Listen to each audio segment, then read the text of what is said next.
क्या कर रहे हो भाई? कुछ नहीं यार, गेम खेल रहा हूँ थोड़ा। अच्छा चल आजा, मैं भी खेलता हूँ। अरे नहीं यार, बहुत देर से खेल रहा हूँ, भूख लग गया। अच्छा मैगी खाएगा? हम्म। रुक मैं बना कर लाता हूँ। A few moments later.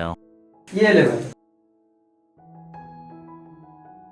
अच्छा भाई, एक बात बता। नूडल्स तो बहुत सारे हैं, पर लोग हर नूडल को मैगी क्यों बुलाते हैं? और मैगी ने ऐसा क्या किया कि वो सिर्फ एक नूडल नहीं बल्कि इमोशन बन गया है? देख भाई, इसके लिए हमें जाना होगा साल 1983 में, जब टीवी पे कुछ गिने चुने ऐड चलते थे और हम इंडियंस का खाना और स्नैक्स एक ही था, रोटी सब्जी दाल चावल। तब एक ब्रांड आया और उसने लोगों के सामने मात्र 2 मिनट में बनने वाली मैगी को इंट्रोड्यूस करवाया। उस ऐड को देखने के बाद लोग कहने लगे ये सारे तो फिरंगियों के खाना है, इंडिया में कहाँ ही चलेगा। इसीलिए मैगी ने भी सिर्फ उन्हीं मदर्स को टारगेट किया जो कि वर्किंग वुमेन थी, मतलब एक ऐसी औरत जो कि घर का काम और ऑफिस का काम दोनों ही संभालती थी। इसीलिए एड में भी मैगी ने यही दिखाया कि काम से मम्मी लेट आई और बच्चे भूखे हैं, फिर मम्मी उनके लिए 2 मिनट के अंदर मैगी बना कर लाती है। और ये आइडिया नेस्ले के लिए काफी ज्यादा फायदेमंद साबित रहा। जब भी किसी बच्चे को भूख लगती, माँ को मैगी दिखाई पड़ता। मतलब मैगी ने अपने आप को एक स्नैक नहीं बल्कि माँ का इंस्टेंट सॉल्यूशन बना दिया था, क्योंकि हर माँ को ये सुनने को मिलता है कि माँ भूख लगी है, और ये एड जब भी टीवी में चलता तो लोग इससे रिलेट कर पाते हैं और सोचते हैं अरे ऐसा तो हमारे साथ भी होता है। और इस तरीके से धीरे धीरे मैगी इंडियंस का फेवरेट बनने लगा। लेकिन हाँ, मैगी के सक्सेस के पीछे एक और सीक्रेट था जो कि था टेस्ट। जहाँ बाकी के नूडल्स का टेस्ट कुछ खास नहीं था,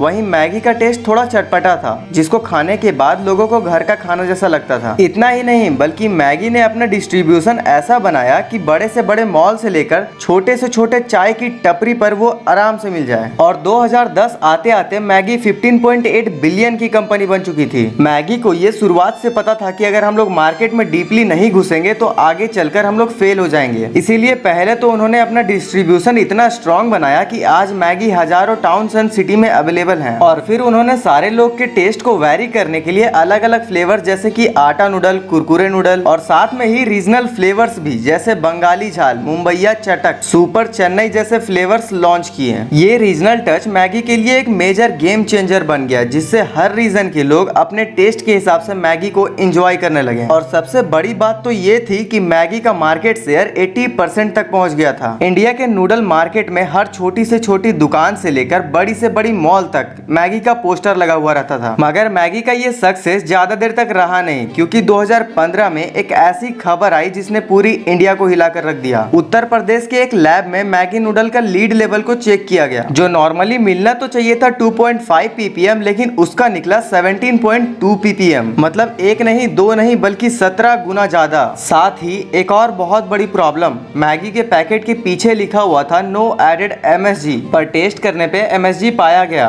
ये न्यूज इतना ज्यादा वायरल हो गया कि धीरे धीरे करके हर जगह पर मैगी बैन हो गया, जिससे नेस्ले को इतना ज्यादा नुकसान हुआ कि उसको 38,000 टन नूडल को डिस्ट्रॉय करना पड़ा। हिस्ट्री में इतनी बड़ी बर्बादी कभी नहीं हुई थी। जहां 2015 में मैगी का शेयर 75 से 80% था, वहीं कुछ ही दिनों में 0 हो गया था। बाकी बचे नूडल्स इस मौके का फायदा उठा रहे थे और तेजी से ग्रो कर रहे थे। वहीं दूसरी तरफ मैगी का बैंड बज रहा था। पूरा सोशल मीडिया मैगी बैन से भरा पड़ा था। हर न्यूज चैनल में मैगी से रिलेटेड बात हो रहा था। सबने सोचा मैगी का बोरिया बिस्तर बांधने का टाइम आ चुका है रे बाबा, पर उनको क्या पता था कि मैगी कुछ और ही प्लान कर रहा है। उन्होंने सबसे ज्यादा ध्यान दिया सेफ्टी पर, इसीलिए उन्होंने ओवर 3500 लैब टेस्ट करवाए और साथ ही 200 मिलियन पैकेट्स लोगों से टेस्ट करवाए। मतलब जितनी भी मैगी थी उन पे इतने सारे टेस्ट करवा दिए कि लोगों को यकीन दिला सके कि मैगी अब सेफ है। लोग यकीन करने लगे थे। तभी मैगी ने अपना दूसरा गेम चेंजर प्लान सामने लाया और केवल इंडियन लैब से ही नहीं बल्कि इंटरनेशनल लैब से भी उन्होंने अपनी मैगी को चेक करवाया। ये सब करते करते मैगी को काफी टाइम लग चुका था, लेकिन अब वो अपने कमबैक के लिए पूरी तरह से रेडी था। मगर चाहे वो कितना ही सेफ था, लेकिन फिर भी उनको कहीं ना कहीं डर था कि हम फेल ना हो जाए। इसीलिए उन्होंने पहले मैगी को हर जगह लॉन्च ना करके केवल स्नैपडील पर लॉन्च किया, जहां सबसे पहले लॉयल फैंस ने मैगी ऑर्डर करके शुरू किया। और इस अप्रोच ने लोगों के मन में कहीं ना कहीं एक हाइप सा क्रिएट कर दिया। और जिस लोगों का मैगी सुख दुख था वो लोग मैगी ऑर्डर करने लगे। वो लोग सोच रहे थे कि मैगी का टेस्ट ही बदल गया होगा, लेकिन जब उन्होंने मैगी को टेस्ट किया तो वो लोग बहुत ही खुश हो गए, क्योंकि उन्होंने मैगी के अंदर वही पुराना वाला आइकॉनिक टेस्ट पाया। और जो बाकी के फ्लेवर्स थे उन्हें बाद में लॉन्च किया गया, क्योंकि पहले उनका मोटिव था अपना अपना क्लासिक नूडल को वापस से पॉपुलर बनाना, जो कि कहीं ना कहीं सच भी था, क्योंकि अगर क्लासिक पॉपुलर हो जाता तो बाकी के अपने आप ही हो जाते हैं। मार्केट कैंपेन में भी उन्होंने काफी इमोशनल स्ट्रेटेजी यूज की। उन्होंने सोशल मीडिया पर #WeMissYou2 चलाया, जिससे फैंस मैगी की यादें, फोटोज, मीम्स शेयर करने लगे और ये हैशटैग वायरल हो गया। जिसके बाद मैगी अपने मार्केट री एंट्री को प्लान करके वापस से अपने मार्केट शेयर्स को ग्रैब करने लगा। ऑनलाइन स्टार्ट होने के बाद वो स्टोर में भी एक्सपैंड करने लगे और ये सब काफी स्मूथली हो रहा था, ताकि सारे लोगों का ट्रस्ट वापस से स्ट्रांग हो जाए। देखो, मैगी की स्ट्रेटेजी वापस से सिर्फ नूडल बेचना नहीं, बल्कि पुरानी यादें, नॉस्टैल्जिया और इमोशनल कनेक्टिविटी को फिर से ग्रो करना था। और ऐसे लोगों ने फिर से मैगी को अपनाया और अपना इमोशन बनाया, जिसके बाद धीरे धीरे करके मैगी ने वापस से अपना शेयर 60% तक पहुंचा दिया। तो ऐसे करके मैगी ने खुद पे काम किया और अपने आप को फिर से मार्केट में लाकर इतना पॉपुलर बनाया। समझे छोटे? गुड।